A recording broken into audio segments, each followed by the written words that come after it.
चालू है।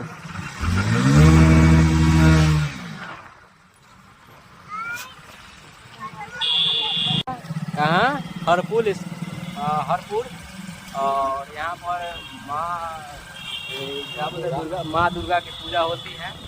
और हम आज पहली बार आए हैं, दशहरा है और लास्ट दिन है। और हम माँ से मिलने फिर हम जा रहे हैं। आज